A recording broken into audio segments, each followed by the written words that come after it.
ஓம் சாந்தி.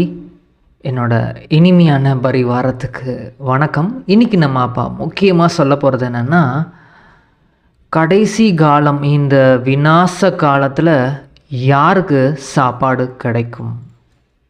கொஞ்சமாவது அந்த போர்க்களம் நடக்கக்கூடிய அந்த நேரத்தில், உலகமே தத்தளிக்கும் நேரத்துலையும் யாருக்கு உணவு கொஞ்சமாவது கிடச்சி நல்லபடியாக அந்த டைம்லேயும் வாழ முடியும்? அதை பற்றி தான் இன்றைக்கி அப்பா சொல்ல போகிறாங்க.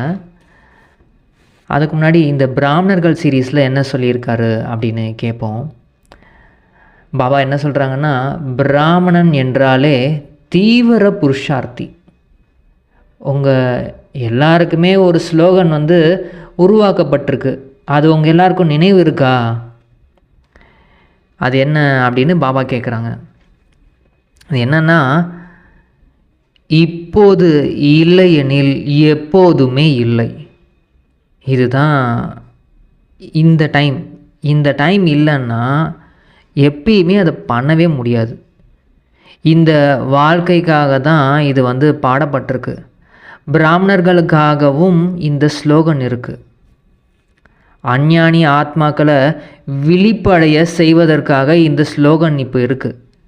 பிராமண ஆத்மாக்கள் ஒவ்வொரு சிரேஷ்ட செயலும் செய்வதற்கு முன்பு நீங்கள் என்ன பண்ணணும்னா, இந்த சிரேஷ்ட சங்கல்பத்தை செய்யணும்.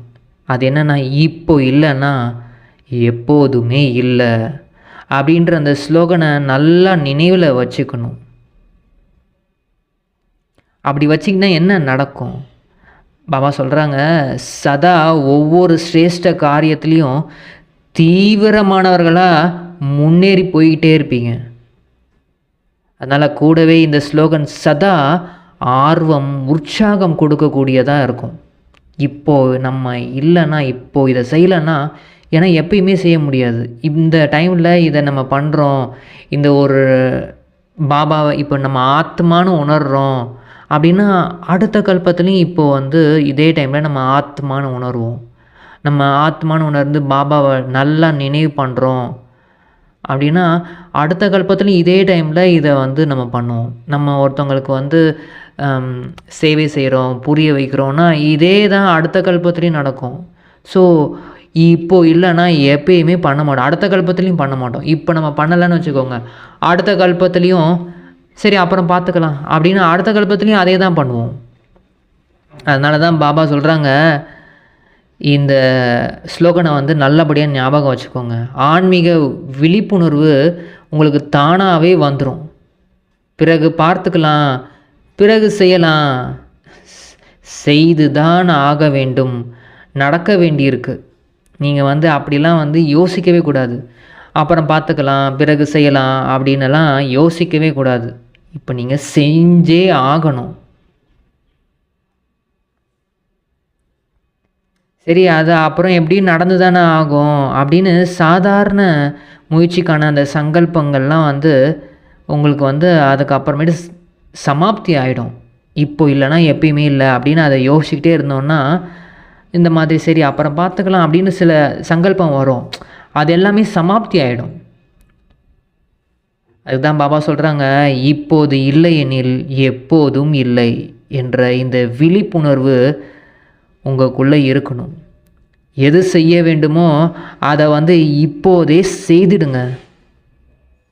அவங்கள தான் என்ன சொல்ல முடியும்னா, தீவிர முயற்சியாளர்கள்னு சொல்ல முடியும் அப்படின்னு பாபா சொல்கிறாங்க. இன்றைக்கான முரளியில் என்ன சொல்லியிருக்காருன்னு சிந்தனை பண்ணி பார்ப்போம். 26/5/2025 பாபா என்ன சொல்கிறாங்கன்னா, இனிமையான குழந்தைகளே, நீங்கள் மிகவும் நல்ல சகவாசத்தில் இருக்கணும். தீய சகவாசத்தின் சாயம் ஏற்பட்டுருச்சு அப்படின்னா நீங்கள் கீழே விழுந்துருவீங்க. தீய தொடர்பு புத்தியை கீழானமாக மாற்றிடும், உங்களை கீழ்த்தரமாக மாற்றிடும். கேள்வி என்னென்னா, இப்போது குழந்தைகளாகிய உங்களுக்கு எந்த ஒரு துடிப்பு இருக்கணும்? பாபா என்ன சொல்கிறாங்கன்னா, கிராமமாக போய் சேவை செய்ய வேண்டும் என்ற அந்த துடிப்பு இருக்கணும். உங்களுக்கு இருக்கும் எல்லாமே இப்போ உங்கள்கிட்ட என்னெல்லாம் இருக்கோ அது எல்லாமே வந்து சேவைக்காக தான் இருக்குது. நீங்கள் சேவை செய்கிறதுக்காக தான் உங்களுக்கு எல்லாமே கிடச்சிருக்கு. பாபா குழந்தைங்களுக்கு அளிக்கும் ஆலோசனை என்னன்னா, குழந்தைங்களே இந்த பழைய உலகத்திலிருந்து உங்களை மொத்தமாக விடுவிச்சு கொள்ளுங்கள். எந்த ஒரு பொருள் மீதும் பற்று வைக்காதீங்க. இவற்றின் மீது மனதை வந்து எதன் மீதுமே மனசை வந்து ஈடுபடுத்தாதீங்க. ஏன்னா இப்போ நீங்கள் வந்து உங்களுக்கு எல்லாமே இதெல்லாம் கிடச்சிருக்கிறது எதுக்காகனா சேவை பண்ணுறதுக்காக. ஏன்னா இப்போ எல்லாமே மொத்தமாக முடியக்கூடிய டைம், முடிஞ்சு திரும்பவும் புதுசாக ஆகக்கூடிய டைம். அந்த புதிய உலகத்திலேருந்து உங்களுக்கு இப்போ எல்லாமே நீங்கள் சேமிக்கணும். அதுக்கு வந்து இப்போ நீங்கள் வந்து கொடுக்கக்கூடியவர்களாக இருக்கணும். பாடல் வந்து என்னென்னா, இந்த பாவ உலகத்திலிருந்து அப்படின்னு ஒரு பாட்டு. ஓம் சாந்தி. பாபா என்ன சொல்கிறாங்கன்னா, பாவ ஆத்மாக்களின் உலகம் மற்றும் புண்ணிய ஆத்மாக்களின் உலகம். ஆத்மாக்களுக்கு தான் பெயர் வைக்கிறாங்க. இப்போது வந்து இங்கே துக்கம் தான் இருக்குது. எல்லாருமே முறையிடுறாங்க, எங்களுக்கு இவ்வளோ துக்கம் இருக்குது, கவலை இருக்குது, அது இருக்குதுன்னு எல்லாருமே உலகத்தில் வந்து ஏதோ ஒரு கஷ்டத்தால் முறையிடுறாங்க. ஆனால் புண்ணிய ஆத்மாக்களின் உலகத்தில் எங்காவது யாராவது கூப்பிட்டுட்டே இருப்பாங்களா என்ன?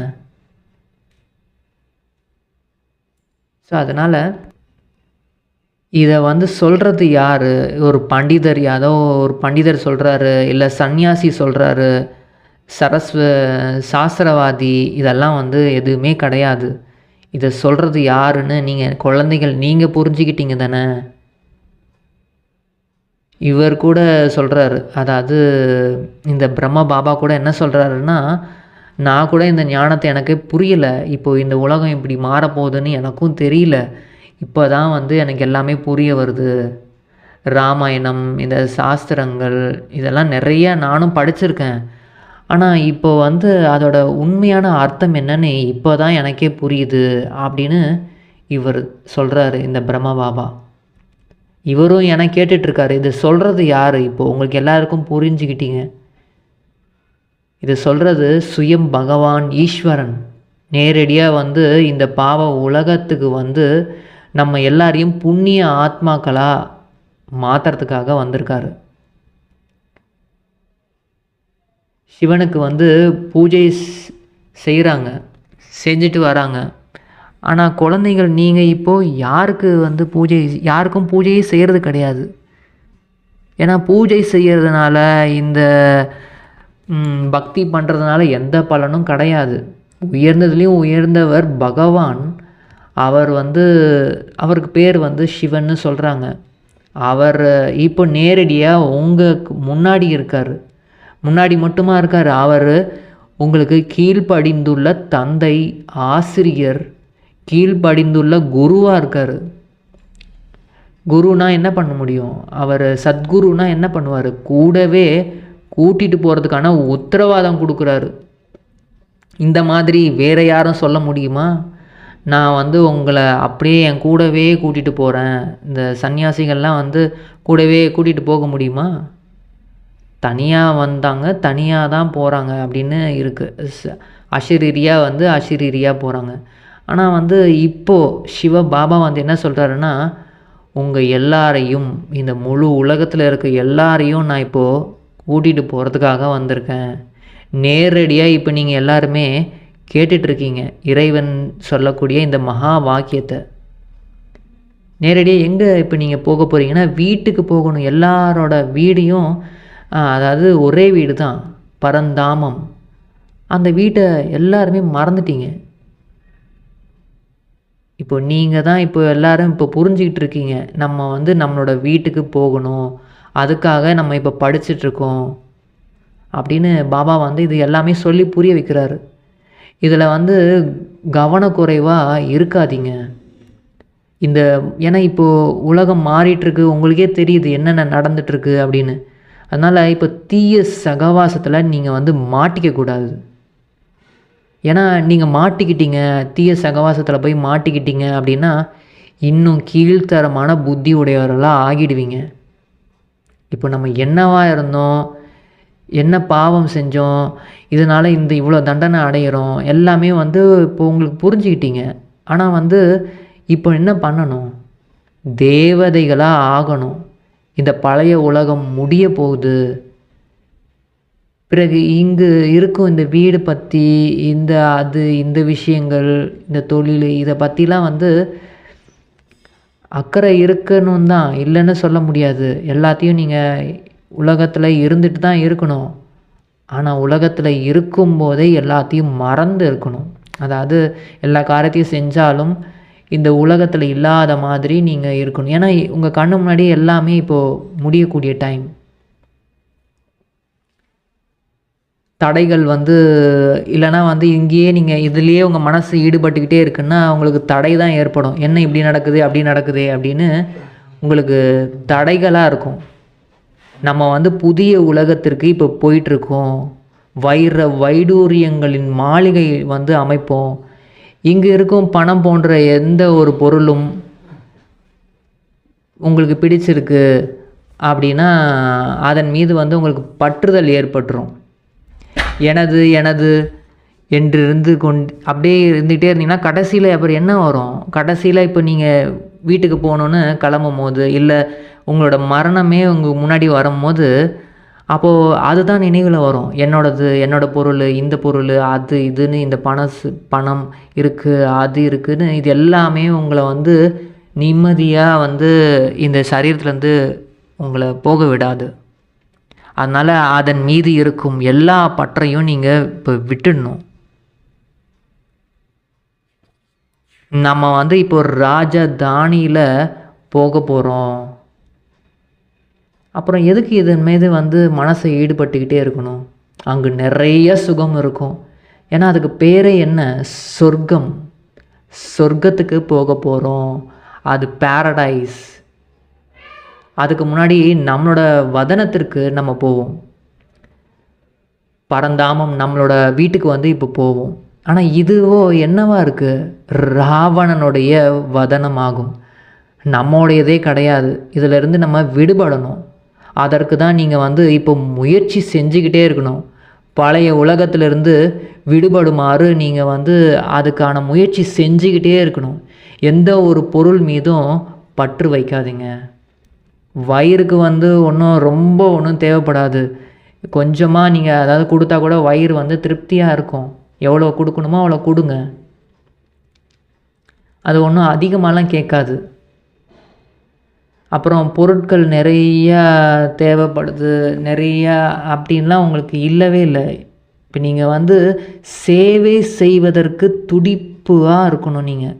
ஏன்னா நீங்கள் வந்து இப்போது நிறைய சேவை செய்யணும். சரி, இப்போ தான் இந்த உலகமே அழிய போதே, சேவை எதுக்காக செய்யணும் அப்படின்னு நிறைய குழந்தைங்கள்லாம் வந்து நினைப்பாங்க. ஆனால் வந்து உண்மையாக என்னென்னா, நம்ம இப்போ இந்த டைமில் நம்ம எவ்வளோ பேருக்கு உதவி செய்கிறோமோ அது வந்து பன்மடங்காக அதிகமாகும். ஏன்னா எந்த டைமில் தேவைப்படுதோ அப்போ தானே உதவி நம்ம செய்யணும். ஸோ இப்போது வந்து எல்லாருமே துக்கம், அசாந்தி இதில் இருக்கும் போது நம்ம வந்து இதிலேருந்து விடுபட்டு இருந்தால் தான் நம்ம வந்து குஷியாக இருக்க முடியும். நம்ம குஷியாக இருந்து அவங்களுக்கு சேவை செய்யும் போது அது பன்மடங்காக நமக்கு வந்து கிடைக்கும். யார் வந்து அப்போது வந்து ஏன்னா உலகத்தில் யாருக்குமே தெரியல உண்மையான குஷி எதுவுமே தெரியாமல் இருக்காங்க. அப்பா வந்திருக்காரு, ஆசி கொடுத்துட்ருக்காரு, அப்போது எதுவுமே தெரியாமல் இருக்காங்க. அப்போ அவங்களுக்கு போயிட்டு ஒரு இரக்கம் மனதோடு நீங்கள் வந்து போயிட்டு சேவை செய்யுங்க. அவங்க வந்து உங்களை வந்து விருப்பமே இல்லாமல் கூட இருக்கலாம். ஆனாலும் அவங்களுக்கு அப்பா வந்திருக்காருன்ற ஒரு அறிமுகத்தாவது கொடுக்கலாம். இப்போ நீங்கள் வந்து என்கிட்ட வந்து பாபா சொல்கிறாங்க, நான் பாபா இந்த மாதிரி இந்த சேவைக்கு போகிறேன் அப்படின்னு சொன்னீங்கன்னா, அப்போது குழந்தைங்களுக்கு இவ்வளோ ஆர்வம் இருக்கா அப்படின்னு அப்பாவுக்கு வந்து அவ்வளோ குஷி இருக்கும். என் குழந்தைங்கள் வந்து இவ்வளோ சேவை செய்கிறாங்க அப்படின்னு. அதுக்காக நீங்கள் வந்து தைரியமாக இருக்கணும். ஏன்னா அப்பாவே நான் வந்தது எதுக்காக? சேவைக்காக தானே வந்திருக்கேன்.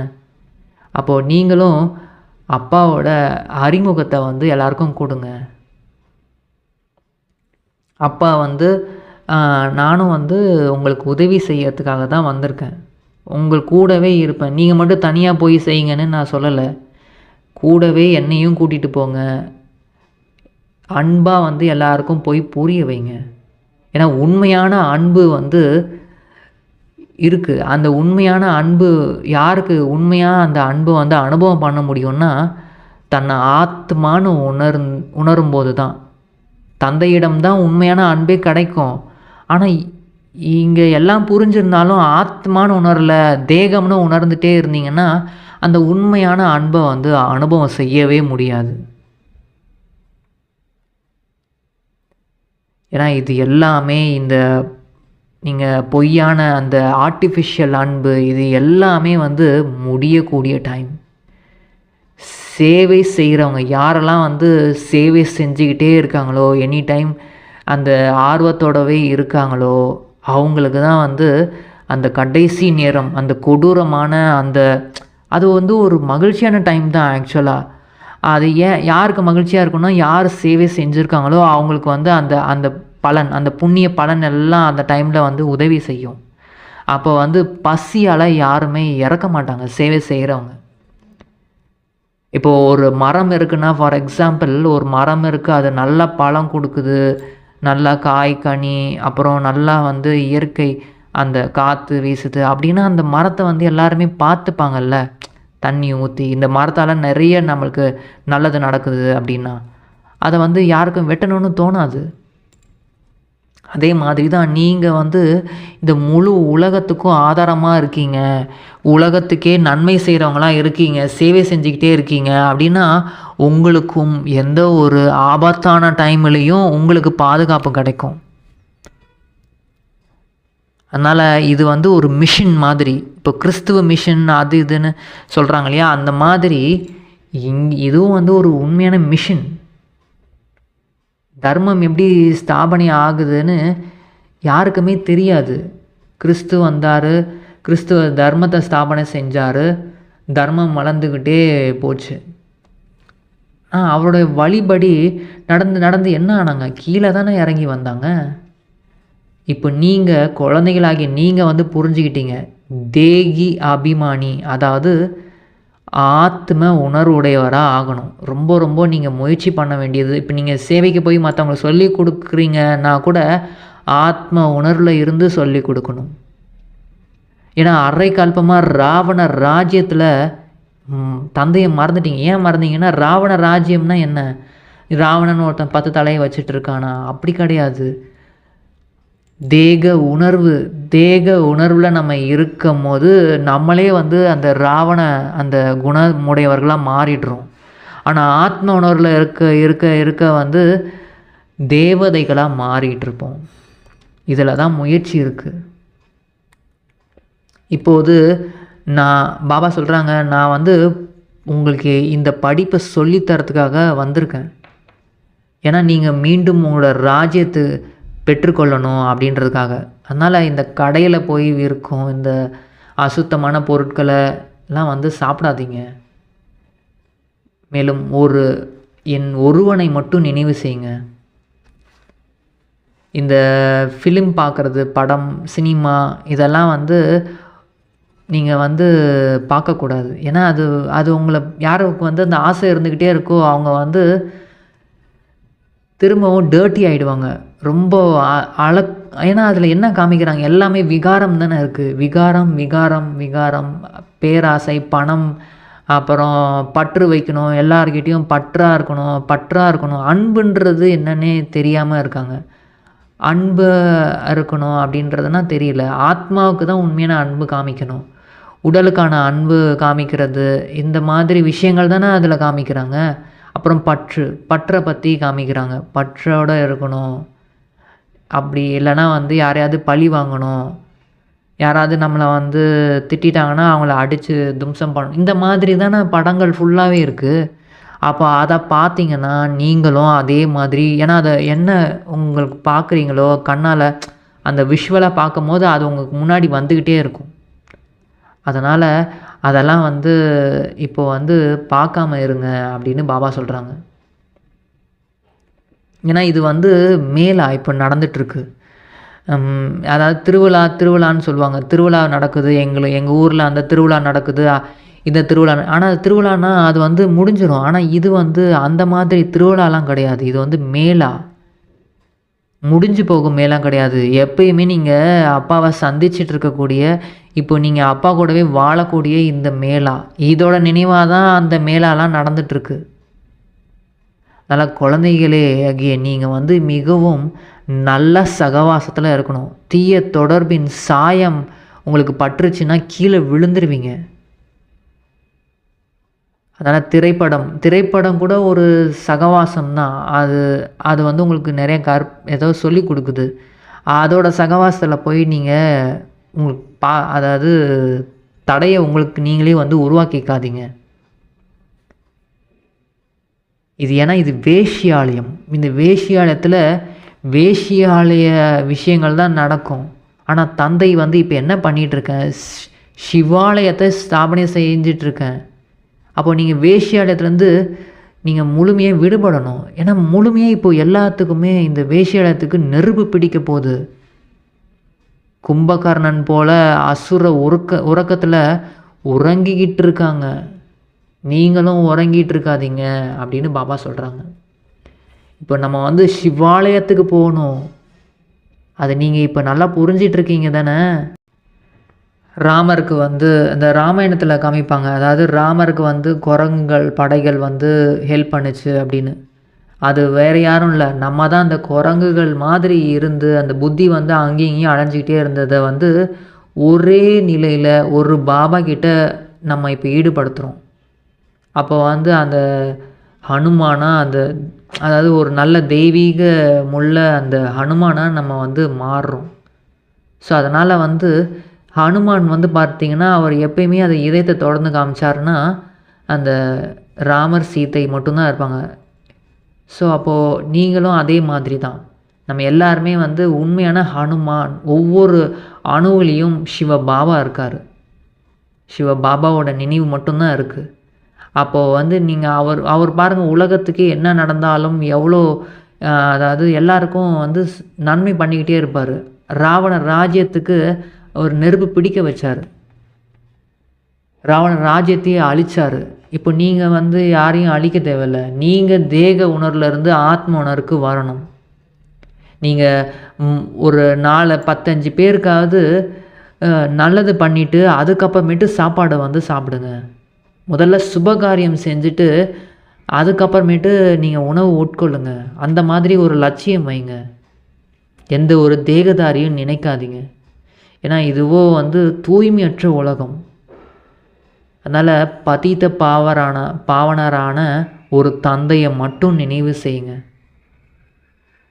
அப்போது வந்து என்ன ஆவீங்க, பாவன உலகத்திற்கு நீங்கள் அதிபதியாகிடுவீங்க. அந்துமதி சோகதி அப்படின்னு சொல்லப்படுது. ஸோ அதனால் வந்து நீங்கள் வெற்றி அடையணும். இப்போ நீங்கள் ஒரு ஸ்பீச் கொடுக்க போகிறீங்க அப்படின்னா, இப்போது ஒரு இடத்துக்கு போய் புரிய வைக்க போகிறீங்க அப்படின்னா கூட வந்து அதுக்கான ரிஹர்சல் வந்து பாருங்கள். அதாவது இந்த பாயிண்ட்டை சொல்லலாம், இந்த பாயிண்ட்டை சொல்லி புரிய வைக்கலாம், அப்படி இப்படின்னு அதுக்கு முன்னாடி நீங்கள் வந்து பேசி பாருங்கள்.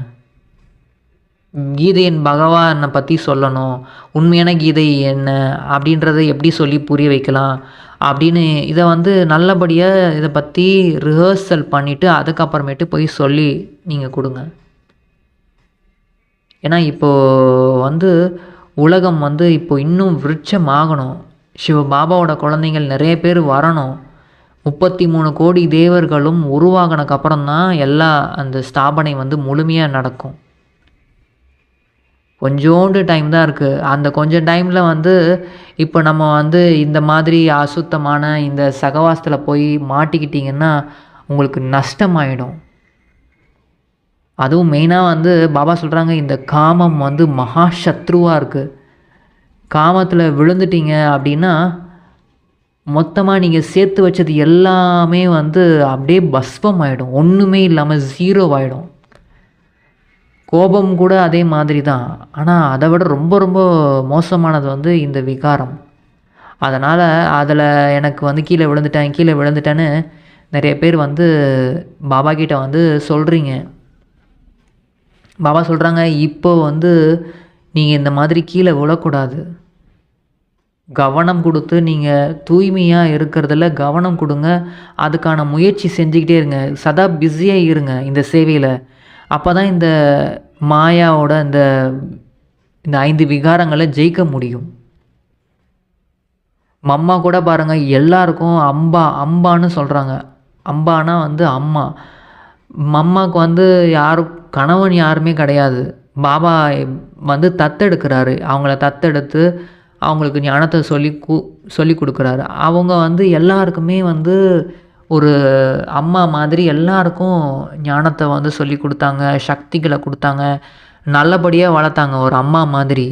அவங்கள மாதிரி யாருமே அந்தளவுக்கு சேவையே செய்ய முடியாது. அவ்வளோ சேவை செஞ்சுருக்காங்க. அதனால தான் பார்த்திங்கன்னா அவ்வளோ கோவில்கள், அம்பா கோவில்கள் நிறையா இருக்குது. ஏன்னா ஒரு தாய்னா வந்து உணவு அளிக்கணும். ஒரு தாய் வந்து குழந்தைங்களுக்கு வந்து உணவு கொடுக்கணும். இப்போ நீங்களும் எல்லாருமே தாய்மார்களாக இருக்கீங்க. தைரியமாக வந்து குழந்தைங்கள்லாம் எல்லாருமே வந்து துடிச்சிட்ருக்காங்க. உங்களோட குழந்தைகள் தான். அவங்களுக்கு சக்திகளையும் இந்த ஞான பாலையும் வந்து நீங்கள் தான் ஊட்டி விடணும். ஸ்ரீமத் படி அதுக்கு வந்து நடக்கணும். எவ்வளோக்கு எவ்வளோ நீங்கள் ஸ்ரீமத் படி நடக்கிறீங்களோ அவ்வளோக்கு அவ்வளவு நீங்கள் வந்து உயர்ந்து போயிட்டே இருப்பீங்க. கொஞ்சோண்டு மிஸ் பண்ணால் கூட நஷ்டம் தான் உங்களுக்கு ஏற்படும். அதனால் பாபா வரதானம் என்ன சொல்கிறாருன்னா, திரிகால தர்ஷி நிலையில் நிலை பெறுவதுன்னா ஒவ்வொரு எண்ணம் சொல் செயல் யாவும் செய்வதற்கு முன்பே வீணானதா இல்லை நல்லதா அப்படின்னு சோதனை செய்யணும். இப்போ நீங்கள் ஒரு செயல் செய்கிறீங்க அப்படின்னா திரிகால தர்ஷியாக இருக்கணும். இப்போ நம்ம இந்த மாதிரி செய்கிறதுனால, இந்த மாதிரி யோசிக்கிறதுனால இதுக்கான பலன் என்ன கிடைக்கும் அப்படின்னு எல்லாத்துலேயுமே இருக்கணும். எண்ணம் சொல் செயலில் எல்லாத்துலேயுமே. இப்போ நம்ம ஏதாவது ஒன்று நினச்சிட்டோம், இல்லை பேசிட்டோம், ஏதாவது ஒன்று செயல் பண்ணிட்டோம் அப்படின்னா அடுத்து கர்மா வந்து அடுத்து நமக்கு தான் திரும்பவும் வரும், பன்மடங்காக ஏற்படும். ஒரு நொடியில் நம்ம வந்து பன்மடங்கு உங்களுக்கு நஷ்டமாயிடும். அதே மாதிரி அது வந்து ஒரு நொடியில் வந்து ஒரு நொடி நல்லது பண்ணால் கூட அது பன்மடங்காக வருமானமாகும். அந்த ஒரு நொடியில் தான் அந்த தவறு இல்லை நல்லது வந்து செய்கிறீங்க. அந்த ஒரு நொடியில் வந்து கவனம் கொடுக்கணும். அதனால் பாபா சொல்கிறாங்க, நீங்கள் நல்லதை செஞ்சு வருமானம் வந்து, ஏன்னா இது வந்து கண்ணால் பார்க்க முடியல, இந்த வருமானம் மறைமுகமாக இருக்குது. எனவே ஒரு காலத்தை நிகழ்காலம் மட்டும் பார்த்து செயல்படுவதை விட்டு நீங்கள் திரிகால தர்ஷி ஆகணும். இப்போ உள்ள காலம் அது இதுன்னு இந்த டைம் மட்டும் பார்க்காதீங்க, 3 காலத்தையும் பார்க்கணும். இப்போ ப்ரெசண்ட்டை மட்டும் பார்க்கணுன்னு சில பேர் சொல்லுவாங்க, present, live in the present அப்படின்னு. ஆனால் நீங்கள் வந்து முக்கால நிலையில் இருக்கணும். அப்போ தான் வந்து வீண் என்பது அழிந்து போகும், சதா வெற்றி மூர்த்தி ஆகி விடுவீங்க அப்படின்னு பாபா சொல்கிறாங்க. ஸ்லோகன் அப்பா என்ன சொல்கிறாருன்னா, புகழ் பெருமை இந்த சாதனங்களின் தியாகமே மிக உயர்ந்த தியாகம். இப்போ நீங்கள் ஒரு தியாகம் பண்ணணும் நிறைய, அதுலேயும் உயர்ந்த தியாகம்னா அது என்னன்னா இந்த பேர் புகழோட அந்த தியாகம். எனக்கு இவ்வளோ பண்ணோம் அதை பண்ணோன்னு இந்த உள்ளுக்குள்ளே கூட அதெல்லாம் வந்து நினைக்கவே கூடாது. இந்த புகழை வந்து நினைக்கவே கூடாது. அதே மாதிரி பெருமையாக தன்னை பற்றி பெருமையாக நினச்சிக்கிறது, நம்ம வந்து நல்லா தூய்மையாக இருக்கோம் அப்படி இப்படின்னு, மற்றவங்களாம் தாழ்வாக இருக்கணும் அப்படிலாம் வந்து பெருமையாக நினச்சிக்கக்கூடாது. அதே மாதிரி இந்த சாதனங்கள், இப்போது எல்லா சாதனங்கள், இந்த மொபைலு அது பொருட்கள் எல்லா சாதனங்களையுமே மனசால் நம்ம தியாகம் பண்ணிடணும். அது இருந்தாலும் இல்லைனாலும் ஓகே அப்படி இருக்கணும். அவ்யக்த இஷாராவில் என்ன சொல்கிறாங்கன்னா, உடலும் உயிரும் வேறு வேறு பொருட்கள், ஆனால் அறியாமையன் வசத்தில் இருக்கிறதுனால ரெண்டையும் ஒன்றாக்கிட்டாங்க. எனது அதாவது இது வந்து இந்த உடம்பு வந்து என்னோடது, அதாவது இது வந்து ஒரு பொருள் மாதிரி. ஆனால் அதுவே நானாக முடியாதுல்ல. இப்போது இந்த வீடு வந்து என்னோடதுன்னு சொல்லலாம், அந்த வீடு நானாக முடியாது. அந்த மாதிரி இந்த உடம்பு வந்து நம்ம கிடையாது, நம்ம ஆத்மா தனி, இந்த உடல் தனி. இதை வந்து தவறாக புரிஞ்சுக்கிட்டதுனால தான் இந்த வேலை செய்கிறோம், அதை செய்கிறோம், கால் வலிக்குது, உடம்பு வலிக்குது, இதெல்லாம் வந்து அப்புறம் துக்கமாக ஆகிடுது. ஏன்னா இது நம்ம செய்யலை எதுவுமே. நம்ம வந்து ஆத்மா வந்து ஜோதியாக அந்த புருவ மத்திக்கு நடுவில், அந்த பிரெயினுக்கு நடுவில் நம்ம இருக்கிறோம். செய்கிறது இது பண்ணுறது எல்லாமே வந்து இந்த உடம்பு தான் பண்ணுது. அந்த உடம்பு தான் வந்து நம்ம கட்டளை கொடுக்கணும். அதுக்கு வந்து தூய்மை ரொம்ப ரொம்ப முக்கியம். தூய்மை இன்மை இருந்ததுன்னா சூத்திர சமஸ்காரம் எல்லாமே வந்து வந்துடும். ஆனால் நீங்கள் வந்து பிராமணர்கள். பிராமணர்கள்னு நீங்கள் நல்லபடியாக புரிஞ்சுக்கிட்டு இந்த மாயாவுக்கு வசமாகாமல் இருக்கணும். பாபாவுக்கு மிக மிக மிக மிக நன்றி. எங்களுக்கு எப்போதுமே ரொம்ப ரொம்ப நல்ல விஷயங்களை கொடுத்துக்கிட்டே இருக்கீங்க. கடைசி இந்த விநாச காலத்தில் கூட எல்லாமே வந்து எங்களுக்கு நல்லபடியாக அமைக்கிறீங்க பாபா. ரொம்ப ரொம்ப நன்றி. ஓம் சாந்தி.